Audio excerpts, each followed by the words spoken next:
Glória a Deus. Amados, nós vamos tentar, hoje fazer o encerramento aí da matéria, tá bom?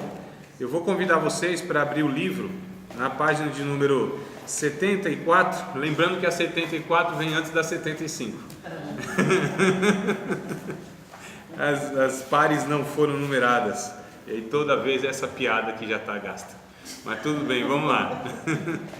Nós vamos falar sobre o que implica, o discipulado, tá bom? Então hoje é o encerramento da matéria, mas não quer dizer que acabou o estudo dessa matéria, Vocês devem continuar esse estudo o resto da vida de vocês. Então, lógico, percebendo que é algo que vale a pena, que é algo que é importante, que eu acredito que mas é aquilo que a gente diz, não, isso aqui já foi suficiente, eu já sei o que devia saber, então não vou estudar mais. Que eu acredito que não deve ser o pensamento de nenhum estudante de teologia, embora acabou a matéria, embora se formou no curso de teologia, mas o entendimento é que agora o estudo é um hábito na vida, É aquilo que foi criado nesse período de curso e aí carrega para a vida toda a leitura o hábito de leitura, o desejo de conhecer mais sobre a palavra de Deus e assim por diante. Então, o discipulado, na verdade, é algo que não acaba nunca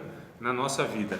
Mas aí a gente precisa acabar uma hora aqui nas aulas, senão a gente vai longe desse negócio. Então, página número 74, quem achou, diga achei. Então, olha só, é o segundo parágrafo, tá? Não é lá quando está escrito quando ele voltou para o céu, não. É embaixo. Paulo não se detinha numa mensagem meramente evangelística. Acharam aí? Todos? Então vamos acompanhar a leitura. Paulo não se detinha numa mensagem meramente evangelística. Queria discípulos. Tudo indica que a motivação maior ao escrever suas cartas era levar os convertidos à condição de discípulos. Eu acho muito interessante essa afirmação. Levar os convertidos ao discipulado. Não, achou? Não achou? Tá. Esse 13 deve estar 13. Doidou. Então, para quem não sabe, o 13 no Código Penal é que está doido, Então, é erro de diagramação, irmã. Então vamos lá. Tudo indica que a motivação maior de escrever suas cartas era levar os convertidos à condição de discípulos. Então a gente entende que a pregação que nós já falamos, aliás, eu vou agora, nos primeiros minutos, fazer uma recapitulação daquilo que a gente estudou até aqui e aí trazer mais outros pontos, tá certo? Só para que a gente possa não ficar muito disperso e esquecer de tudo que a gente falou lá para trás. Então assim, amados, nós já discutimos que pregação não é suficiente para levar ninguém à maturidade. A pregação, ela tem um propósito mais emergencial e a pregação evangelística, ela leva a pessoa a Cristo, mas isso não é suficiente. Então faz a pessoa um convertido, mas um convertido, ele automaticamente não vai se tornar um discípulo, Como uma criança, que ela nasce, se deixar por ela mesma, ela não tem a condição de estar crescendo por ela mesma, Lógico que uma criança mal educada, ela vai crescer e vai aprender um bocado de coisa, fato. Pode aprender coisas certas e erradas, e a tendência que nós sabemos, pela natureza humana inclusive, é aprender sempre aquilo que é errado, Então não se tem um parâmetro, todos nós precisamos de um parâmetro, de uma referência, de algo que é estabelecido como sendo, isso aqui é o correto. Eu estou falando na vida social, os parâmetros morais, os parâmetros éticos. Quando a gente está falando aqui do discípulo, então nós precisamos dos parâmetros da palavra de Deus. E aí quem aceita a Cristo como seu Senhor e Salvador, precisa entender qual é a vontade de Deus na sua vida. E como que é conhecido isso? Como se sabe a vontade de Deus na nossa vida? Pelo estudo das Escrituras Sagradas, não tem outro meio, não tem outra forma.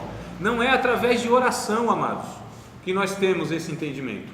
A oração, ela de fato é essencial para uma vida espiritual, é fato, Uma vida de comunhão com Deus, uma vida espiritual, uma vida onde a gente é fortalecido no Espírito. Só que a Bíblia diz que nem tudo é o Espírito, nem tudo é pelo Espírito, no sentido que a gente vive apenas por manifestações do Espírito Santo. mas a gente precisa ser atingido, inclusive, no intelecto, no entendimento. Inclusive, os nossos cultos, ele deve ter um cunho instrutivo, pedagógico. Não é o que diz Romanos 12, 1 e 2? Eu estou recapitulando, nós já lemos isso aqui. Quem lembra desse texto, recite, por favor. Qual que é? Eu perguntei se vocês lembravam, vocês disseram que sim. Rogo-vos, pois, irmãos, que apresentei os nossos corpos. Bora lá, pô. Vamos aí, uma ajuda a outra. Uma outra ajudou e disse à sua companheira. Esse aí Já. Isso. E os demais irmãos não lembram, né? Vamos recorrer à Bíblia novamente? Então aqui está, amados, um método que nós usamos no discipulado, é a repetição das mesmas coisas. Isso, varão, vai vir, né? Já está.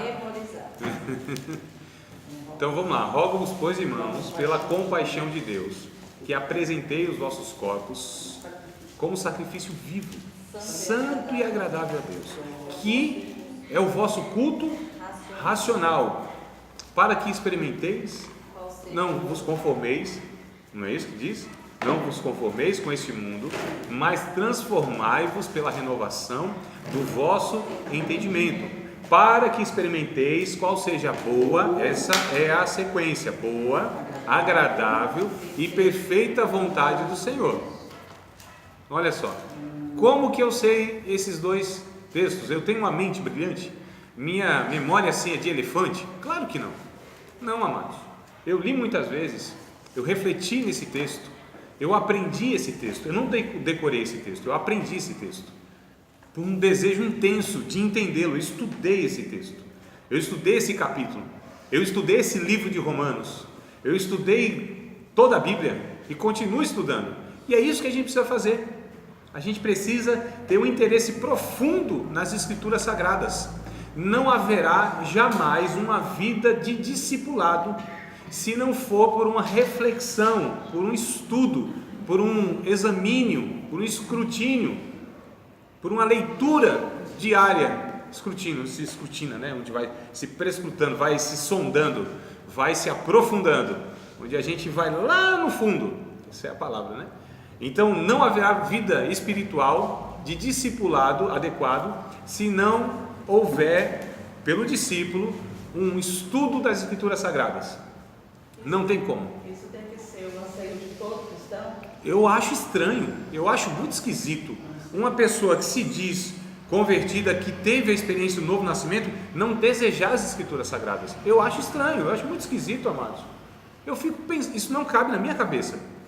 Eu me esforço, pode dizer, eu me esforço para tentar entender esse negócio. Eu não consigo até hoje entender. Professor, da mesma forma que o estudo secular é uma prioridade na vida de um ser humano, para a sua profissão, para isso e aquilo, o discipulado, nós poderíamos dizer que o discipulado, né, que essa fome e sede de estudar, de ler, de buscarmos o conhecimento, teria que ser prioridade na vida do servo de Deus? Sem dúvida. Existe uma coisa que é fundamento, existe uma coisa que... Discipulado. Isso, discipulado. Isso eu tô falando porque, tipo assim, a liderança em si, o foco deles, eles colocam muito isso, tipo a cobrança de escola dominical. Escola dominical. Que é uma gente, ferramenta do discipulado, é uma, né? Não é a única, não é a suficiente, é mais uma. Tudo que leva à instrução contribui para o discipulado. Mas nós discutimos aqui em outras aulas que o discipulado não é só vir aqui como vocês vêm, ou numa escola dominical, ou num culto de ensinamento. Não é apenas isso. Isso contribui, mas não é apenas isso. É uma caminhada para o resto da vida, inclusive todos os dias. Todos os dias, amado. Não é algo que é de vez em quando, não é na igreja apenas, é também na igreja. O que a gente está dizendo é que é um conjunto, né, de fatores, são várias oportunidades, várias ferramentas, várias ocasiões que elas vão propiciar o discipulado. É na vida, é no dia a dia. E Jesus ensinou isso. O método que Jesus usava para transmitir a palavra de Deus era ensino, era doutrina. Então, o que acontece, amados? Nós discutimos também em outra ocasião que a pessoa que aceita a Cristo, ela deve ser levada ao entendimento das doutrinas básicas. O que eu estou fazendo com vocês é um estudo sobre discipulado, não é um estudo de discipulado. Entendeu a diferença? Então eu estou falando sobre o discipulado com vocês, né? Sobre o discipulado. Agora existe o estudo para o discipulado, ou seja, onde de fato a gente vai pegar os novos convertidos, os novos crentes, e vamos caminhar com eles, ou com ele, né? A gente vai ensinar o que é a doutrina da expiação, o que é a graça, o que é a justificação pela fé, o que é a doutrina da Trindade, esse Deus que é triuno. A gente vai ensinar inclusive a importância da leitura diária, do alimento espiritual que é a palavra de Deus. Nós vamos ensinar sobre a comunhão, ou seja, doutrinas básicas do Evangelho, amados. Então uma pessoa que ela quer servir a Deus, mas não entende o Evangelho, a mensagem das Escrituras Sagradas, é claro que ela vai cometer assim, absurdos, que é o que a gente vê. Vai viver uma vida deficiente, sempre limitado àquilo que o seu líder fala, ou qualquer outra pessoa fala, e essa pessoa não vai ter senso crítico, né? A Bíblia chama de discernimento. Então não é só discernimento de espíritos, não é isso que eu estou dizendo. Existe a necessidade de um discernimento bíblico teológico. Essa pessoa precisa ter, todo cristão precisa ter, em ouvir alguém falando, pregando, ensinando. Ela fala: opa, calma aí, tem alguma coisa errada, falou alguma coisa que não está em acordo aqui. Então a gente precisa ser esses discípulos que tenham um senso crítico e conheçam, amados, esse Deus e o que Deus deixou através da palavra dele. E aí alguém pode estar pensando: e o analfabeto? E a pessoa que não consegue ler? Como que faz? Ela ouve, né? É claro que quem fala para ela tem que ser uma pessoa instruída também. A questão é que existe acesso a todo mundo. Aqui que está o ponto. Todos os discípulos de Cristo, seja ele um intelectual, seja ele uma pessoa instruída, seja ele uma pessoa simples, mas todos têm acesso às Escrituras Sagradas, quando se interessam, porque Jesus, ele sempre mostrou, pelo contato que ele teve com as pessoas, que ele ensinava a todos a partir do desejo dessas pessoas. Então Jesus, olha, primeira coisa, ele falava no atacado, né, para todo mundo, multidões. Só que ele falava coisas que eram não tão claras. Aqui já estava um método de Jesus peneirar, né, de fato falar, fazer uma triagem. Então Jesus falava, uns não entendiam, e ia embora. Porque o Evangelho, amados, o entendimento do Evangelho é para quem deseja. Deus se relaciona para quem de fato o quer conhecer. Tá certo? O Evangelho não é um produto de R$1,99 que a todo custo a gente quer vender para as pessoas. Não é assim. A gente parece que oferece o Evangelho como se Deus estivesse desesperado, né? A gente apela para os irmãos: venha numa escola dominical, ou irmão, leia a Bíblia, ou irmão, tenha uma vida de oração, como se fosse Deus que tivesse assim precisando que essas pessoas. Não, amados, é o contrário. É essa pérola de grande valor que a gente tem que mostrar para as pessoas. Olha, se você quer conhecer a Deus e quer ter uma vida de qualidade, a vida que Jesus disse, que é chamada de vida abundante, a pergunta que eu faço, não precisa responder, né? Só para pensar: quantos de nós, amados, sinceramente, avalie aí você a sua vida, quantos de nós vivemos a vida abundante? Sabe o que é vida abundante? É vida que não cabe. É uma vida que aqui, ela vai fazendo isso aqui, tá vendo? Tá fazendo isso aqui. Eu não vou fazer porque vai cair, mas vai cair de qualquer jeito, que eu não vou equilibrar esse negócio com a mão esquerda, eu não sou canhoto. Mas aqui, vida completa. Não, mas vida completa não é abundante. Vida abundante é vida que transborda, é vida que não cabe em uma pessoa só, ela jorra, ela passa para os outros. É uma vida não só plena, é uma vida que ela não cabe em si, porque é tanta vida. Deixa eu beber aqui, senão. Ela é tanta vida, é tanta esperança, é tanta fé, é tanta alegria, que eu contagio outras pessoas. Por que nós temos uma dificuldade enorme de ganhar pessoas para Cristo? Uma dificuldade enorme. Talvez não seja por não expressar essa vida que a gente fala que é o Evangelho, que a gente tem um discurso até que razoável, mas parece que a vida, rapaz, acho que não é tudo isso não, o Evangelho, porque é uma pessoa capenga do jeito que está. Aí a gente prega, no outro dia está bebendo cachaça, está desviado, está não sei o que, fala: mas calma aí, estava falando que o Evangelho era né? Era a melhor coisa que existia, o encontro que teve, esse Deus poderoso, cheio de paz, mas abandonou por quê? Vive essa vida desgraçada por quê? Então a gente precisa primeiro conhecer a Cristo, prosseguir em conhecê-lo, ter essa vida abundante e, repito, só virá essa vida abundante por meio do estudo bíblico e, lógico, com a vida de oração, lógico, com a vida de piedade. Uma coisa não pode estar desassociada da outra. Alguns perguntam assim, o que é mais importante, a vida de oração ou a vida de estudo bíblico? Aí eu pergunta para o passarinho qual das suas duas asas é mais importante. Ô amados, as duas, não tem uma mais importante do que a outra, uma complementa a outra. Nós precisamos ter essa vida de oração, essa vida de piedade, mas ela não é suficiente. É preciso ter uma vida de estudo bíblico. E aí o discipulado é essencial, não é só fundamental. Fundamental é uma base, é onde você se apoia. Essencial é aquilo que dá vida, é o sumo, é o tudo, não é? Então a gente percebe aí os crentes que não conhecem nada de Bíblia vivem uma vida totalmente desvirtuada. Aqueles que conhecem e vivem uma vida hipócrita, aí é outra história, né? Aí não é o caso o fato de estudar a Bíblia, é o fato que é hipócrita. Então também não garante, só porque eu conheço a Bíblia, eu preciso aplicar a Bíblia, eu preciso vivê-la, mas para vivê-la eu preciso compreendê-la, conhecê-la no mínimo. Vocês não concordam? Como que eu vou viver um negócio, expressar algo que eu não entendo, que eu não sei, que eu não tenho a base mínima, a noção mínima das coisas? Como que é esse negócio?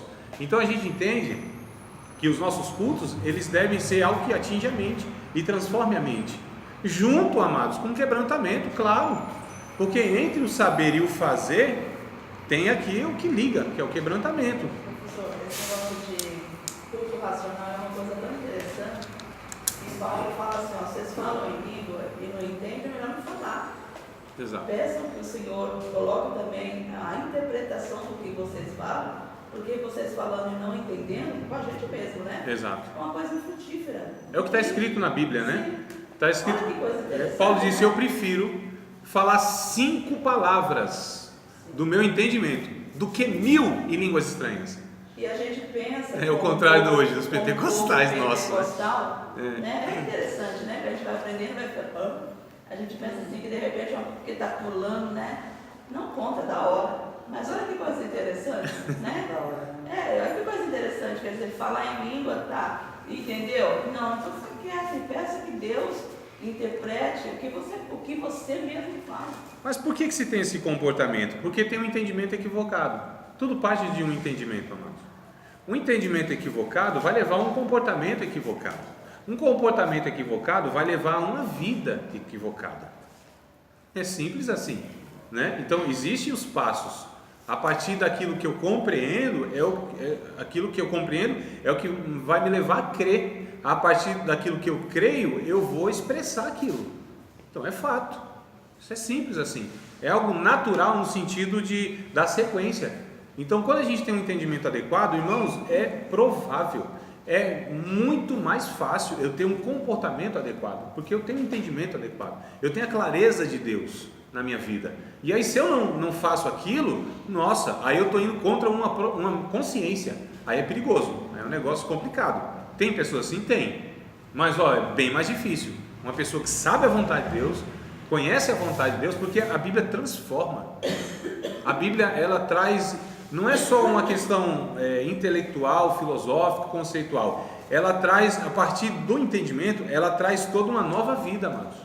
É por isso que o capacete, aliás, a salvação está no capacete, não está no escudo, não está na espada, não está nos pés, não está na couraça, no cingindo os lombos, não está em nada, está aqui, ó. Aqui é que precisa ser protegido, é a partir daquilo que eu compreendo. Nós chamamos sobre essa ideia de cosmovisão. O que é a cosmovisão? A cosmovisão é o entendimento que eu tenho da vida. E aí eu vou precisar dos princípios e de valores. É a partir dos meus princípios e dos meus valores é o que eu vou viver, não é? Então, por exemplo, uma pessoa, ela tem um valor. O valor dela é um valor ético, que eu não devo pegar nada do que não é meu. A partir desse valor, ela não vai roubar. Ela não vai prejudicar uma pessoa financeiramente. Ela tem um valor, mas é a partir do entendimento do valor. Ela tem princípios que ela recebeu. E esses princípios são inegociáveis, amados, independente dos seus prejuízos físicos, financeiros ou de outra ordem. Aqui que está a questão. Então, quando a gente não trabalha princípios e valores, apenas comportamento, então comportamento não dá conta, a gente adestra o crente fica adestradinho, né? Então, ó, você não pode fazer isso, não faz. Pode fazer isso, não faz. Você está adestrando, é comportamento, né? Senta, rola, morto, você adestrou. Você não mudou a natureza, você não foi lá na essência, no princípio, nos valores. Agora, quando a Bíblia entra e transforma as categorias de entendimento, aí as pessoas vão recebendo a mente de Cristo, passam a pensar como Cristo pensa. Aí é outra vida, aí é outro estilo de vida. Aí não muda só hábitos, o hábito é uma consequência daquilo que foi transformado em mim. E o que a gente muito trabalha é comportamento, é exterior, não é? A religião faz isso, ela se preocupa muito com as aparências. É um negócio assim, Jesus denunciou. Isso não é de hoje, amados, não é a gente que inventou esse negócio. Desde lá dos fariseus, e o fariseu, ele tomou a conotação de uma pessoa hipócrita, né? O fariseu, os fariseus eram um grupo do judaísmo. Tinha os fariseus, os saduceus, os essênios. Então eram grupos do judaísmo, tá? E os fariseus eram os mais rígidos, aqueles lá que, sabe, não vou colocar uns negócios aqui que vai que é a sua igreja que pratica isso ou você, né? Quero te constranger não. Mas é aqueles assim que tem que ser, entendeu? Tudo assim e tal. Só que assim, era aparência. Mas o sentimento, eles tinham um comportamento que nem Deus tinha exigido. Nem Deus. Jesus falou assim: vocês, com o mandamento de vocês estão invalidando o que Deus ensinou. Então, ou seja, vocês estão colocando uma carga na vida das pessoas que é infrutífera, que não produz vida e que, ainda pior de tudo, invalida o que Deus ensinou. Olha só, amados, que coisa terrível. Jesus disse assim: vocês são religiosos fantásticos. Gente, quem olha assim fala, é um homem de Deus, né? Os homens santos. Ô, meu irmão, vem orar por mim. E eles iam nas casas, oravam e andava todo assim, né, com aquela pompa, isso, aquele versículo na cabeça enrolado, né, aquelas roupas de crente, sabe? Bíblia de crente, né? Oração de crente, era tudo de crente que eles tinham. E aí Jesus diz assim: mas vocês são sepulcros caiados, dentro de vocês, lá no coração de vocês, só tem morte, só tem coisa horrível, não tem nada de vida de vocês, de Deus aí na vida de vocês. Tanto é que quando vocês veem um ser humano sofrendo, vocês preferem manter as regras de vocês em detrimento do ser humano. Vocês não entenderam nada. Vocês não entenderam que o sábado foi criado para o homem, não o homem por causa do sábado. Vocês não entendem que essa filha aqui de Deus, que está oprimida pelo diabo, é um dia de sábado que para vocês é sagrado, mas o dia é mais sagrado do que a própria pessoa. Então religião, só religião.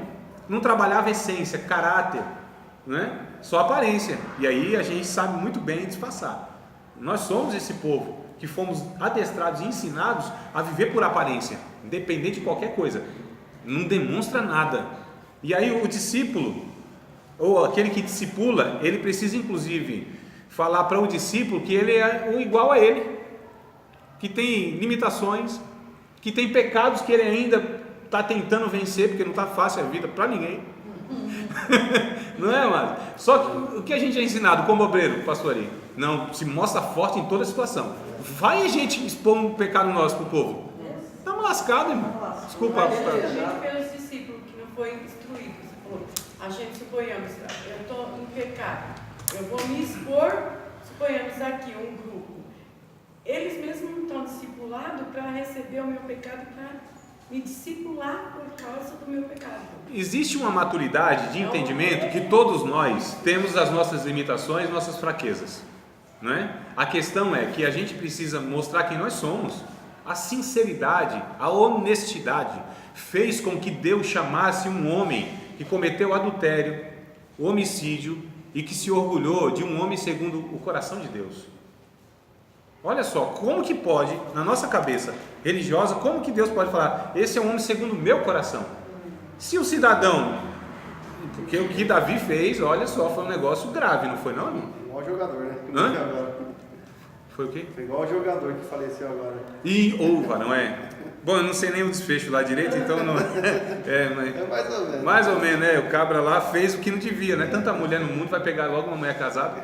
Mas infelizmente é assim, né? Nós somos esses pecadores que desejam sempre mais o pecado do que o que é correto. Então, Davi é chamado homem segundo o coração de Deus. Por quê, amados? Por uma coisa apenas. Porque era sincero. Porque era honesto. Aí quando a gente pega o Saul para comparar, o Saul e o Davi, aí a gente vê o comportamento de Saul. O cara que sempre, sem querer justificar os seus pecados, sempre querendo encobrir os seus pecados, sempre querendo manter a pose, né? Porque o cara era rei e tal, sempre colocando culpa no povo, aquele negócio todo, querendo dar um jeitinho. Aí Deus falou, não, você desprezou a minha palavra. Se você tivesse obedecido a minha palavra, eu tinha mantido você no reinado, para sempre. Deus tinha aprovado, amados, a vida de Saul, mesmo não sendo escolhido de Deus, por causa da sinceridade, mas ele não foi sincero. Aí a gente vê o Davi, quando ele é questionado, porque o Samuel questiona o Saul, né? Você fez isso? Não, foi pouco. Nunca reconheceu nada, nunca, jamais. Aí até que um dia Deus disse assim para Samuel, até quando você vai ter dó de Saul? Eu já tenho rejeitado ele, já tenho colocado outro no lugar dele, né?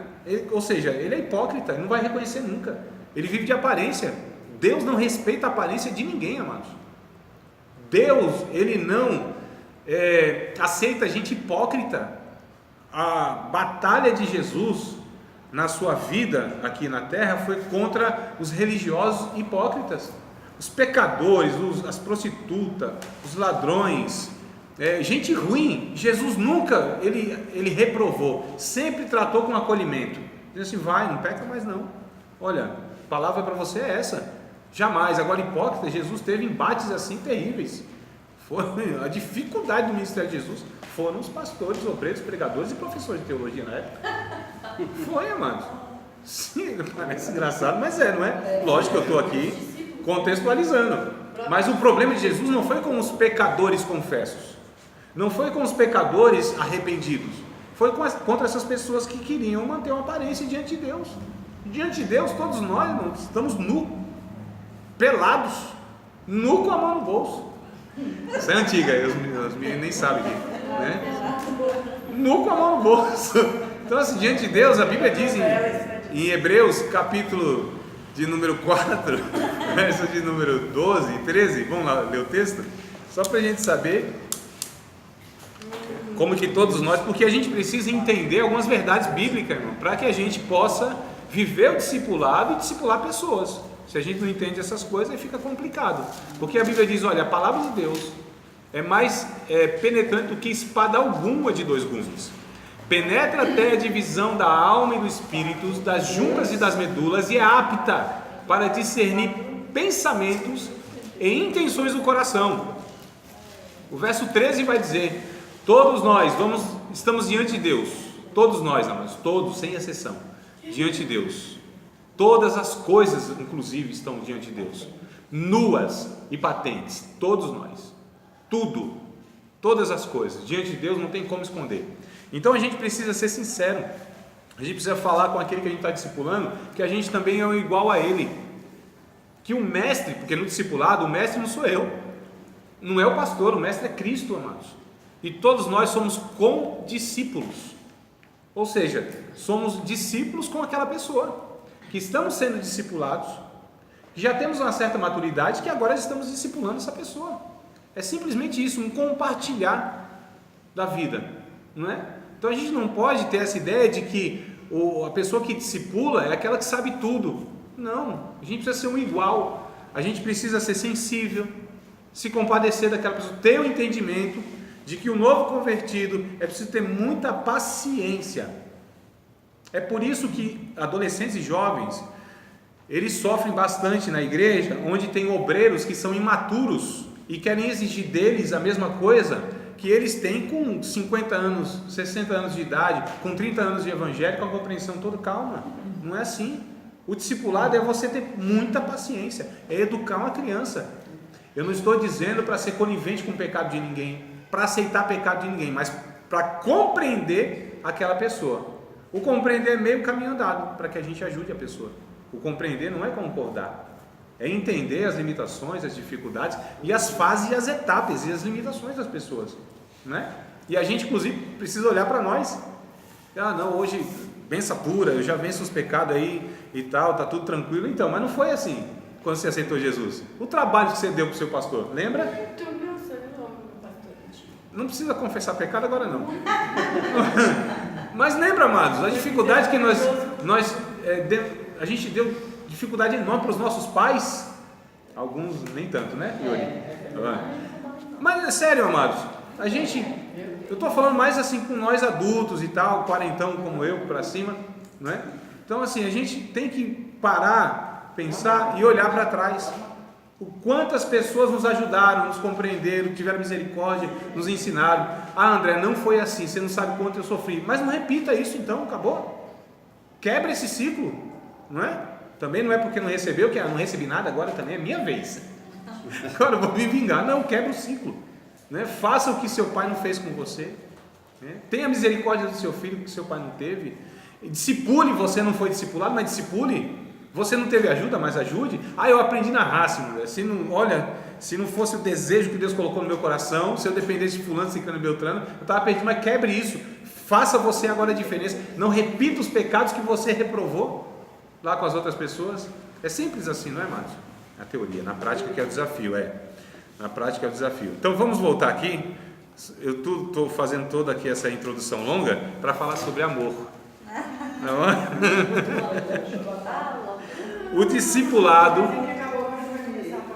O discipulado implica necessariamente amor irrestrito a Cristo. Não tem como nós sermos discípulos de Cristo, não tem como nós levarmos ninguém ao discipulado se nós não entendermos ou a gente não conseguir fazer a pessoa entender que o amor a Cristo está acima de tudo e acima de todos, amados. O amor a Cristo. É interessante que alguém perguntou para mim assim: André, mas esse negócio de evangelho, porque quando a gente vai falar de evangelho para as pessoas, fala assim, mas evangelho exige muita coisa, né? E as pessoas não querem largar muitas vezes os seus pecados e tal. Eu nem me preocupo, porque ela não nasceu de novo, é claro que ela não vai querer largar nada. Agora, quem nasceu de novo, aí é natural que ela largue o pecado. E eu não me preocupo, mas a minha resposta é: não, você está enganado. Evangelho não exige muita coisa, não. Evangelho exige tudo. É diferente, amados. Não é? Prestaram atenção? Sim, evangelho exige tudo. Prestou atenção? Sim. Então, evangelho exige tudo, amados. Evangelho não é algo assim, não. Deus se contenta com 87% da minha vida, os 13% a gente negocia. Não, é tudo ou é nada. Deus nos quer de corpo, alma e espírito, ou nada serve. Esse negócio em cima do muro é igual o rapaz que estava em cima do muro, né? Em cima do muro assim, aí do outro lado aqui o anjo diz: vem para cá, vem para o nosso lado e tal, né? Desce do muro, vem para cá. E do outro lado o cão assim olhando. O homem olhou assim e falou: e você não vai chamar eu para o seu lado não? Eu disse: não, o muro já é meu. Então tem que tomar uma decisão. E o evangelho é uma decisão radical, amados. Evangelho, eu entrego tudo ou nada serve para Deus, se não for tudo. Ou eu sirvo a Deus de fato, ou eu entendo que Deus ele é digno de todo o meu ser, de tudo que tenho, de tudo que sou, de tudo que faço. A gente chama isso também, uma expressão na teologia, de corion deo, quer dizer, diante de Deus, na face de Deus. Esse termo teológico e técnico, os teólogos eles cunharam, né, esse termo para sintetizar, para resumir uma ideia de que tudo que eu faço na minha vida está diante de Deus e que não tem nada que não é espiritual e que não tem nada que é secular, mas tudo a partir da decisão de entregar minha vida a Cristo. Tudo que eu faço, tudo, tudo, um portão está fazendo, tem que ser para a glória de Deus, né? Uma marmitex está fazendo, deve ser para a glória de Deus. Uma orientação financeira tem que ser para a glória de Deus. Tem que ser tudo justo, tem que ser tudo que honre a Deus, tem que ser tudo dentro de uma ética do reino de Deus. Tudo que realizo. Então não tem atividades espirituais e não espirituais aqueles que se entregaram a Cristo. Essa é outra ideia errada que colocaram na nossa cabeça. E aí a gente consegue compartimentalizar a vida. Não é não? Minha vida profissional, minha vida ministerial, minha vida social, minha vida familiar, minha vida não sei o quê. Isso abre margem para que eu tenha um comportamento aqui de um jeito, daqui do outro e daqui do outro. Não é o que acontece, amados, muitas vezes na vida de muitas pessoas? Porque foi lhe passada essa ideia de que ele pode ter um comportamento dentro da igreja, aquele negócio bonitinho, comando figurino, mas em casa de outra forma. Pode maltratar os filhos, a esposa. Na empresa pode ser desonesto, antiético, solapar o aí é solapa depois, né? Solapar o patrão.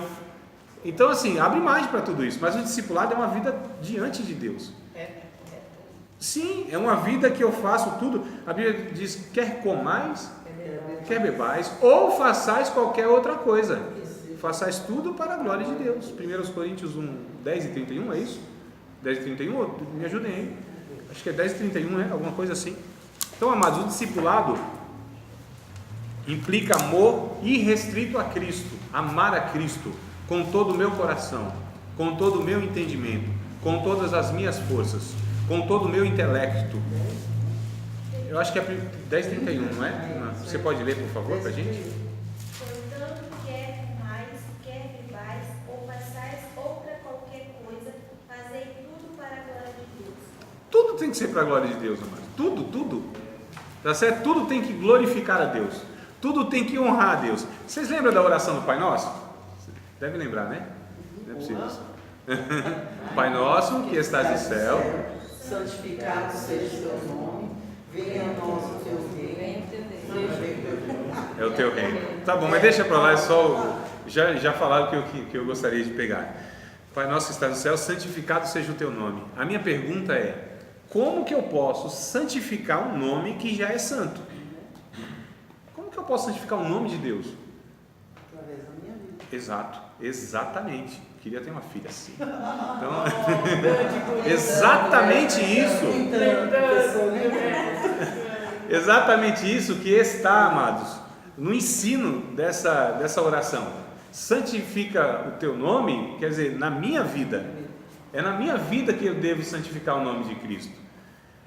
Ainda em Mateus capítulo de número 5, verso 13 ao 16, Jesus disse: vocês são sal da terra, vocês são a luz do mundo, né? Se o sal se tornar insípido, o que há de salgar? Para que serve? Para nada, a não ser para ser jogado no chão e pisado pelos homens. É esse que tem o nome de cristão, mas não tem a essência de cristão. É esse que parece sal, mas perdeu o cloreto de sódio, né? Que parece um negócio quase impossível, mas nesse caso é possível aqui. Então ele perdeu a essência. Só tem aparência de sal, mas não serve para nada, não salga, não tem essência, não tem. Perdeu a essência do sal, é o cloreto de sódio, só a aparência. Vós sois a luz do mundo. Não se pode pegar uma lâmpada, né, e colocar debaixo do alqueire assim para esconder. Não tem como. Ela tem que estar lá no alto da montanha, como a cidade edificada. E aí o texto ainda vai dizer, Jesus disse assim, olha, verso, acho que é 15, 16, alguém pode ler? Capítulo 5 de Mateus. O 5, acho que é o 15, 16. Se não for o 15, 16, é só o 16. Que vai dizendo aí, para que a gente possa realizar boas obras. Porque através dessas boas obras, vão glorificar o nome do nosso Pai que está nos céus. É isso? Pode ler, minha amada, por favor. Também a vossa luz diante dos homens, para que vejam as vossas boas obras e glorifiquem o vosso Pai que está no céu. Que obras é essa que Jesus estava se referindo, amados? A gente precisa entender toda a passagem. Qual que é a passagem do Sermão da Montanha? Capítulo 5, capítulo 6 e o capítulo 7. A gente precisa estudar tudo isso, ler tudo isso, para a gente ver que há um caráter do cidadão do reino de Deus, que vai do capítulo 5 até o capítulo 7. O capítulo 5 vai falando do sofrimento, que é inevitável ao discípulo, né? As injustiças, a vida de quebrantamento, é inevitável. O capítulo 6 vai falar sobre a fé em Deus, viver uma vida na dependência de Deus, viver uma vida sem ser hipócrita, fazendo as coisas e dizendo, eu fiz, eu realizei, né? Que o Facebook hoje é uma desgraça, nesse sentido, porque as pessoas fazem e postam, Ficou galardão aqui, amados. Ficou por aqui mesmo, né? Então, faça o que você faz ou tem que fazer para que Deus conheça, para que Deus saiba, e aí, amados, quando a gente vive assim, independente se tá ou não tá os irmãos perto de mim, eu ajo da mesma forma, porque eu estou diante de Deus. Olha só que coisa interessante. Pode estar aqui num lugar escondido, né? Num canto que não tem nenhum crente, que é difícil hoje, inclusive, né? Não pode nem pecar direito, tem um crente tudo quanto é lado, né? Ele vai, professor, eu falei, mas já me descobriram aqui, ó. Então, queridos, a gente precisa ter cuidado, porque o ensinamento bíblico nos leva a viver uma vida inteira a Deus, uma vida de amor a Cristo. Então eu não faço, não é porque vai me trazer consequências, não é porque eu vou ser repreendido pelos irmãos, não é porque eu vou passar vexame diante de algum crente, é porque eu amo a Deus. Amor a Deus tem que bastar para uma vida diante de Deus. Amor, simplesmente isso. Então, se eu entendo quem Deus é, eu amo. Simples assim, não é?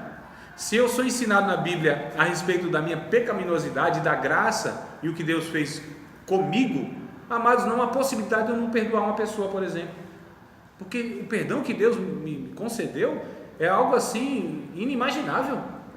Então, o perdoado, ele só tem uma possibilidade de perdoar. Aquele que foi alcançado pela graça, ele só tem uma oportunidade, ele só tem uma ocasião que ele pode agir, que é com graça com outra pessoa, sempre com misericórdia. Só perdoa quem ama. É sim. Ele fala quem muito perdoa, muito amor tem, né? Isso. Que é o caso daquela mulher que A prostituta, Simão, né? Fala assim, se Uma soubesse prostituta. que era, se esse fosse profeta, saberia quem é essa pecadora. Aí Jesus contou uma história. Isso.